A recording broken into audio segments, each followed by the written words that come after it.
मुझे लगता है आज के बाद एक सवाल बंद हो जाएगा कि आप लोगों को यह शंका क्यों होती है कि ईडी के छापे के बाद आपकी पार्टी टूट सकती है, आपके विधायक टूट सकते हैं। यह शंका क्यों होती है आपके मन में?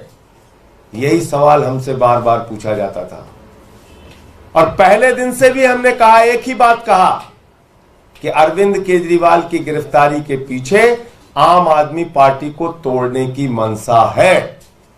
अरविंद केजरीवाल जी की गिरफ्तारी के पीछे आम आदमी पार्टी को खत्म करने की मंशा है। ईडी की कार्रवाई के पीछे कोई जांच का उद्देश्य नहीं है, भ्रष्टाचार को उजागर करने का उद्देश्य नहीं है। ईडी की कार्रवाई के पीछे, ईडी के छापे के पीछे, ईडी की जांच के पीछे सिर्फ और सिर्फ आम आदमी पार्टी को तोड़ने का मकसद है। और इसलिए मैं दोहरा रहा हूं इस बात को कि भारतीय जनता पार्टी इस देश की वो आपराधिक पार्टी है जो देश भर में इस प्रकार का गुंडागर्दी का आचरण कर रही है। ईडी सीबीआई का इस्तेमाल करो, विधायकों मंत्रियों को तोड़ो और अपनी पार्टी में शामिल करो। यही काम इन्होंने महाराष्ट्र में किया, अरुणाचल में किया, उत्तराखंड में किया, कर्नाटक में किया, मध्य प्रदेश में किया। लेकिन याद रखना, आज इस वक्त में आम आदमी पार्टी की भी परीक्षा है, एक एक मंत्री और विधायक की भी परीक्षा है कि हम किस रूप में अपने आप को चाहते हैं कि हमें याद किया जाए, बहादुर के रूप में या कायर के रूप में। यह इतिहास दर्ज करेगा कि आप कैसे ऐसी भ्रष्ट पार्टी, ऐसी बेईमान पार्टी, ऐसी गुंडागर्दी मचाने वाली पार्टी जो देश भर में पार्टियों को तोड़ रही है, उस भारतीय जनता पार्टी का मुकाबला ऐसे दौर में आप कैसे करते हैं, यह भी तय होगा। और मैं आपको दिखाना चाहता हूं, यही है राजकुमार आनंद, जिनके यहां 23 घंटे तक ईडी का छापा पड़ा था। 23 घंटे तक ईडी का छापा पड़ा था। पूरी की पूरी भारतीय जनता पार्टी ऊपर से लेकर नीचे तक चिल्ला चिल्ला कर कह रही थी राजकुमार आनंद भ्रष्ट है, राजकुमार आनंद भ्रष्ट है। पूरी की पूरी बीजेपी कह रही थी, सारा केंद्रीय नेतृत्व, इनके बड़े बड़े नेता, नड्डा जी हो, अनुराग ठाकुर हो, पीयूष गोयल हो, सब ने बयान दिया राजकुमार आनंद भ्रष्ट है। बस देखना आपको यह है बीजेपी का चाल चरित्र और चेहरा आज से लेकर कल तक, या हो सकता है जल्दी ही आपको दिखाई पड़ जाए, वो व्यक्ति जिसके लिए खुद भाजपाई, नड्डा से लेके अमित शाह से लेके मोदी तक सारे लोग कह रहे थे कि ये भ्रष्ट है, भ्रष्ट है, कल उसको माला पहनाते हुए शामिल करते हैं कि नहीं, ये पूरी दुनिया देख लेगी, पूरा देश देख लेगा। फिर उसके बाद पार्टी विद द डिफरेंस वाली बात मत कहना, फिर उसके बाद चाल चरित्र चेहरे वाली बात मत कहना। फिर तो भाजपाइयों कालिक लगा के अपने चेहरे पे घूमना। तुम्हारा कोई चरित्र नहीं है, कोई चरित्र नहीं है, तुम्हारा एक ही चरित्र है, पार्टियों को तोड़ो, सरकारों को गिराओ, लोकतंत्र को खत्म करो, संविधान को खत्म करो। लेकिन तुमसे आम आदमी पार्टी के जो निष्ठावान कार्यकर्ता हैं, जो हमारे विधायक और मंत्री हैं, ठीक है, कुछ लोग इस लड़ाई में पीछे हटेंगे, हम जानते हैं कुछ लोग इस लड़ाई में पीछे हटेंगे, कुछ लोग टूटेंगे, किसी का मनोबल कमजोर होगा, लेकिन लंबी तादाद, बड़ी तादाद उन लोगों की है जो इन परिस्थितियों का मुकाबला करेंगे। साथी मनीष सिसोदिया जी हों, सत्येंद्र जैन जी हों, अरविंद केजरीवाल जी की गिरफ्तारी के बाद भी पूरी की पूरी पार्टी एकजुट है, लामबंद है। किसी को आप बताइए, हमसे सवाल पूछते थे टीवी चैनल वाले, कहां से आपके विधायकों से संपर्क कर लिया गया, किसको तोड़ने की कोशिश की गई, कैसे आप हवा हवाई बातें करते हैं? पता चल गया ना कि हम हवा हवाई बातें कर रहे थे, या भाजपा की मंशा यह थी कि केजरीवाल को गिरफ्तार करो और पार्टी को तोड़ो। हम तब भी सच थे, आज भी सच है और आगे भी सच रहेंगे और उसी सच्चाई के साथ करेंगे। आतिशी जी ने जब आरोप लगाया, जब सौरभ भारद्वाज जी ने आरोप लगाया, जब यहां बार बार इन लोगों ने कहा, हमारे माननीय मंत्रियों ने, कि ये सब खेल चल रहा है बीजेपी वालों का, एक मीडिया वाला यकीन नहीं कर रहा था, सब हमसे उल्टा सवाल पूछ रहे थे। कल जब तस्वीर देखिएगा तो मैं मीडिया के मित्रों से कहना चाहता हूं, इतना साहस जरूर दिखाइएगा कि नड्डा से पूछिएगा कि जिस व्यक्ति से आप कह रहे थे 23 घंटे की ईडी की छापेमारी के बाद कि ये भ्रष्ट है, उसको आज आप कैसे भारतीय जनता पार्टी का पटका पहना रहे हैं? यह सवाल तो बनता है मीडिया के मित्रों। और देखूंगा कल अगर ये बीजेपी में राजकुमार आनंद जी शामिल हो रहे होंगे तो आपकी ओर से ये सवाल पूछने का साहस कौन सा चैनल और कौन सा मीडिया करता है, ये जरूर हम लोग भी देखेंगे, क्योंकि सवाल तो हमसे बार बार पूछे गए। अब ये थोड़ा सा इनका देखिए, जिस दिन छापा पड़ा था, यही चलाओ, ये बीजेपी का बयान आया था उस दिन। आम आदमी पार्टी और केजरीवाल जी को समझना चाहिए कि आज धरने और ड्रामे का समय नहीं है, आज अपने दायित्व को निभाने का समय है, जांच में हिस्सा बनने का समय है, विक्टिमहुड कार्ड नहीं भ्रष्टाचार का रिपोर्ट कार्ड देने का समय है। बस रोक दो। और जो पार्टी ये भ्रष्टाचार का रिपोर्ट कार्ड मांग रहे थे जिस दिन ईडी का छापा पड़ा था राजकुमार आनंद पे। तो और बाकी क्योंकि सरकार के वरिष्ठ मंत्री हैं सौरभ भारद्वाज जी, इनको बीच बीच में जब मैं उस वक्त जेल में होता था तो जेल में टीवी जो चलती थी समाचार देखता था, बहुत सारी सच्चाई का खुलासा पहले भी ये कर चुके हैं। मैं चाहूंगा आपके सामने विस्तार से अपनी बात रखेंगे। संजय जी ने जैसा कहा, आज पार्टी के लिए वो क्षण है जिसमें कहा जाता है कि हमने कहा था, हमने बताया था, बार बार बताया था, अरविंद केजरीवाल जी को गिरफ्तार करने के पीछे पार्टी को तोड़ना और दिल्ली और पंजाब की सरकारों को गिराना ये मंशा है। और ये बार बार अरविंद केजरीवाल जी कह रहे थे। बहुत सारे साथियों को लगेगा कि हमें राजकुमार भाई से आज बहुत नफरत है, हम उनको धोखेबाज कहेंगे, हम उनको बेईमान कहेंगे, हम उनको ऐसा कुछ नहीं कहेंगे। मैं मानता हूं एक परिवार चलाने वाला आदमी, बच्चे हैं, परिवार है, इज्जत है, रिश्तेदार हैं, ऐसे में ईडी पकड़ के ले जाएगी, तिहाड़ में सालों सड़ाया जाएगा, ये सुन के वो डर गए। हर आदमी संजय सिंह नहीं है, मुझे लगता है कि वो डर गए। कई बार पार्टी कोलीग से ये बात कह रहे थे कि जैसे ही थोड़ा एक्टिव होता हूं फोन आ जाता है।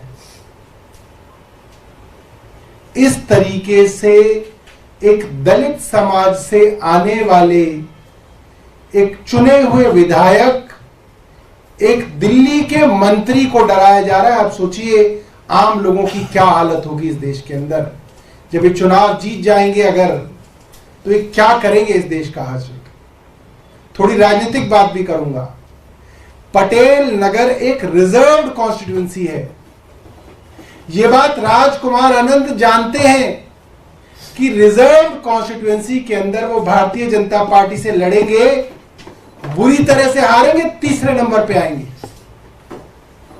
वे विधायक इसलिए जीते क्योंकि आम आदमी पार्टी की तरफ से लड़े हैं, बहुत साल कई पार्टियों में रहे, उनको पता है क्या हश्र होता है भारतीय जनता पार्टी का। इसके बावजूद उनसे रिजाइन कराया गया, पार्टी से रिजाइन किया, पद से रिजाइन किया, क्योंकि पार्टी से रिजाइन कर दिया तो वो विधायक भी नहीं रहे। कौन आदमी ऐसा करेगा? किसी को पार्टी से अगर दिक्कत भी होगी तो ये कहेगा ठीक है मैं अपना टेन्योर पूरा करता हूं, जनता के बीच में अपनी जगह बनाता हूं, टेन्योर पूरा होगा, पार्टी से रिजाइन करेंगे, जो पार्टी पसंद आएगी उससे लड़ेंगे। ये तो सुसाइड है, ये तो आग में कूदना है। कोई आदमी क्यों सुसाइड कर रहा है, उस आदमी की क्या मजबूरियां बना दी गई। आप सोचिए कितना डराया जा रहा है। आज एक चुने हुए विधायक और एक मंत्री को आज इतना डरा दिया गया कि वो आज रेजिग्नेशन करने के लिए छोटे से किसी कमरे में छुप के प्रेस कॉन्फ्रेंस कर रहा है। आपने देखा ही होगा। मुझे लगता है कि शर्म आनी चाहिए आज भारतीय जनता पार्टी को कि आज उसने इस देश के प्रजातंत्र की वो हालत कर दी है जिस देश का संविधान बाबा साहब अंबेडकर ने लिखा कि इस देश में लोग आजादी से जिएंगे, आजादी से सवाल पूछेंगे, सरकार से सवाल पूछेंगे। उस देश की हालत आज ये कर दी है कि चुने हुए मंत्री जो है इस तरह से रिजाइन कर रहे हैं। बहुत शर्म की बात है। और मुझे लगता है भारतीय जनता पार्टी एक बार तो कामयाब हो गई। मैं अपने साथियों से कहना चाहूंगा, डरना नहीं है। आपके सामने संजय सिंह का उदाहरण है, झूठे मामलों में फंसाया गया, 6 महीने रहे जेल के अंदर, मगर देखिए बाहर आए और शेर की तरह दहाड़ रहे। संजय सिंह बनना है, मनीष सिसोदिया बनना है, अरविंद केजरीवाल बनना है, सत्येंद्र जैन बनना है, राजकुमार आनंद नहीं बनना। हमें उनसे पूरी सहानुभूति है, मगर पार्टी में राजकुमार आनंद के लिए सहानुभूति सिर्फ इसलिए कि वो डर गए, मगर हमें राजकुमार आनंद नहीं बनना, हमें संजय सिंह और अरविंद केजरीवाल बनना है। बहुत बहुत धन्यवाद। एक इसमें जानकारी और मिली है, चाहे आप लोग कंफर्म कर लीजिएगा, कि उनके आसपास के लोगों ने यह भी बताया कि संभवतः 12 अप्रैल का ईडी का नोटिस भी उनको मिला था। और आज तारीख कितनी है? 10 अप्रैल। 10 अप्रैल। अभी मंत्रिमंडल में कौन नया मंत्री होगा? आरोप लगा के कह रहे हैं कि अब जिस सपने के साथ वो आए थे, बाबा साहब के सपने के साथ, वो आप लोगों ने पूरा नहीं तो किया। 23 घंटे की छापेमारी के बाद क्या बोला था उन्होंने, वो भी सुनाइए भाई, लाइए हम सुना देते हैं।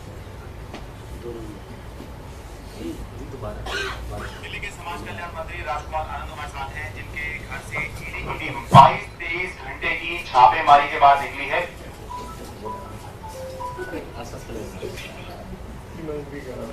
सुबह ईडी की टीम आ गई थी और शुक्रवार यानी कि आज सुबह ईडी की टीम निकली है। सर बहुत बहुत स्वागत है आपका। 22-23 घंटे ईडी की टीम आपके घर में रही। तो एक सवाल उठ रहा है कि चर्चा चल रही थी कि 22-23 घंटे में एयरप्लेन मोड में ईडी ने क्या ढूंढ लिया या क्या उनको मिल गया?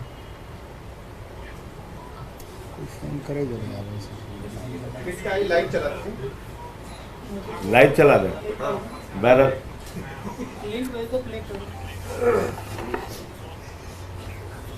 अच्छा मान नहीं रहा, बहादुर लगातार किए जा रहा है।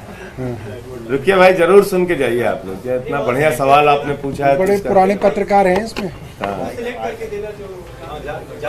अच्छा सौरभ जी, एक टेक्निकल चीज फंसेगी। अभी पहले ये सवाल उन्होंने इतनी चीजें मत फंसाओ, इसका फंस रही है ना, इसलिए जो चिंता है उस पर चिंता करो। 22-23 घंटे की छापेमारी सही, इसको के बाद टच करो। सुबह ईडी की टीम आ गई थी और शुक्रवार यानी कि आज सुबह ईडी की टीम निकली है। सर बहुत बहुत स्वागत है आपका। 22-23 घंटे ईडी की टीम आपके घर पे रही। तो पहले तो यही सवाल उठ रहा है कि इतनी चर्चा चल रही थी कि 22-23 घंटे में ईडी ने क्या ढूंढ लिया या क्या उनको मिल गया? कुछ भी नहीं उनको मिला। पूरे दिन वो बार बार उन्हीं कमरों में बार बार जाते रहे, कुछ छुपाया होगा, कुछ तो निकलेगा आपके पास, कुछ और कैश होगा, कुछ ज्वेलरी होगी, लेकिन जो है वो है। तो उनको अंततः कुछ नहीं मिला। और अजीबो गरीब तरह के सवाल, से नाम बता देते, इन लोगों को जानते हो आप? अरे भाई मैं तो सुना ही पहली बार है नाम। तो इस तरह से वो टाइम पे करते थे और कुछ नहीं। इससे पहले आम आदमी पार्टी के और नेताओं के घर पर या दिल्ली सरकार के और मंत्रियों के घर पर भी ईडी ने कार्रवाई की। तो उसमें हमने देखा कि 6-7 बजे के आसपास जो है ईडी अपनी कार्रवाई करके निकल जाती है। टाइम तो वही होता आने का सुबह का, लेकिन 6-7 बजे निकल जाती है। तो उसके बाद जब 6-7 बजे से रात हो गई तो चर्चा चलने लगी कहीं आप गिरफ्तार तो नहीं हो रहे हैं। तो आपको भी लग रहा था कि गिरफ्तारी आज हो सकती है? हमें भी ये लग रहा था कि 6 बजे तक ये निकल जाएगी और उसको उतना लेट हो गए, हमें भी एक बार लगा। लेकिन आम आदमी पार्टी का आने के बाद, अपने नेता अरविंद केजरीवाल के साथ रहने के बाद, ये सब चीजों से पता चला। सुन लिया आपने? तब ये बोल रहे थे 23 घंटे की छापेमारी के बाद ये बोल रहे थे। अब जो सौरभ ने कहा वो बात हो सकती है। और सर वो बेचारे एक स्क्रिप्ट दी हुई थी उनके हाथ में, आपने देखा होगा, एक पर्चा था, वो उस पे पर्चे पे देख देख के पढ़ रहे थे जो उनको कहा गया पढ़ने के लिए। आज की आपने प्रेस कॉन्फ्रेंस उनकी देखी होगी। आप कह रहे हैं बीजेपी ज्वाइन कर लेंगे, बीजेपी माला 12 अप्रैल को बुलाया, बोल तो दिया। संजय जी उन्होंने तो मना किया साफ तौर पर। आप कह रहे हैं बीजेपी जाएंगे, वो कुछ दिन लगेंगे सर। कि मैं कहीं नहीं जा रहा हूँ। तो वो जिस दिन जाए उस दिन वो सवाल मेरा वाला जरूर पूछ लीजिएगा आप लोग। नड्डा जी जो भी शामिल कराएगा, चाल, चरित्र और चेहरा, इस पे और पार्टी विद द डिफरेंस, इस पे सवाल न खाऊंगा न खाने दूंगा पे सवाल, ये सवाल जरूर पूछ लीजिएगा कि भाई इनके यहाँ तो 23 घंटे का छापा मारा, और जब छापा मारा तो मोदी जी भी बोले और नड्डा जी भी बोले और अनुराग ठाकुर भी बोले, और यहाँ के प्रदेश अध्यक्ष जी क्या नाम उनका, सचदेवा जी, वीरेंद्र सचदेवा जी भी बोले और तिवारी जी भी बोले, सब बोले। तो ऐसे ही व्यक्ति को आप अपनी पार्टी में शामिल क्यों करें, जिस दिन भी करें, मैं अभी की बात नहीं कर रहा हूं, मेरा वो सवाल जरूर पूछिए। संजय जी, राजकुमार आनंद ने कोई शिकायत की थी क्या पार्टी से कभी अपने पद अभी 2 घंटे पहले तो मेरा खुद का वीडियो उन्होंने ट्वीट किया है। अब मैं कैसे जान रहा हूँ, 2 घंटे पहले 2:42 पे जैसे वो बॉक्सर साहब का जो है रात में सोने के बाद सुबह हृदय पर, तो राजकुमार आनंद जी ने अभी 2 घंटे पहले मेरा खुद का वीडियो ट्वीट किया। इसलिए जो सौरभ ने कहा कि सहानुभूति हो सकती है, परिवार है उनका, हो सकता है दबाव न झेल पाए हो, लेकिन ऐसे ही वक्त में बहादुरों की परीक्षा होती है, और आपके ऊपर जब संकट की घड़ी है तभी आपकी बहादुरी का परिचय होता है। तो अब आपको तय करना है कि किस तरह से देखें। बता रहे थे कि आपने अनरिजर्व सीट पर जो है एक दलित को टिकट दे दिया और खड़ा कर दिया लोकसभा चुनाव में, यहाँ तो आप ही ये कह रहे हैं कि दलितों को आप लोग सम्मान नहीं करते। उन्होंने कहा दलितों को शामिल कर लेते, फिर कॉर्नर मीटिंग होती रहती है, बुलाने। भारत के अंदर आजादी के बाद पहली सरकार है जिसने बाबा साहब का संविधान अपने स्कूलों में पढ़ाने का निर्णय लिया, और हर जगह सर फोटो, हर जगह फोटो हमारे सरकारी दफ्तरों में बाबा साहब की, और अनरिजर्व पे रिजर्व आदमी, अनरिजर्व पे रिजर्व, अकेले यही नहीं, कई स्टेट्स के चुनाव में हमने ये दिया। और दूसरी बात ये है कि एक चीज बताइए, शिक्षा फ्री, स्वास्थ्य फ्री, बिजली फ्री, पानी फ्री, बस की यात्रा फ्री, इसका लाभ सबसे ज्यादा किसको होता है, समाज के वंचित तबके को इसका सबसे ज्यादा लाभ होता है। इसलिए ये बात कहना तो स्क्रिप्टेड हो सकता है, वो मैं मानता हूं, जो बता रहे थे कि कुछ लिख के दिया गया उनको, तो उसके नाते, और वैसे भी हम लोगों से बातचीत में तो बराबर उन्होंने पार्टी की तारीफ ही की और ये कहा कि नहीं, ये पार्टी बाबा साहब के रास्ते पे चल रही है।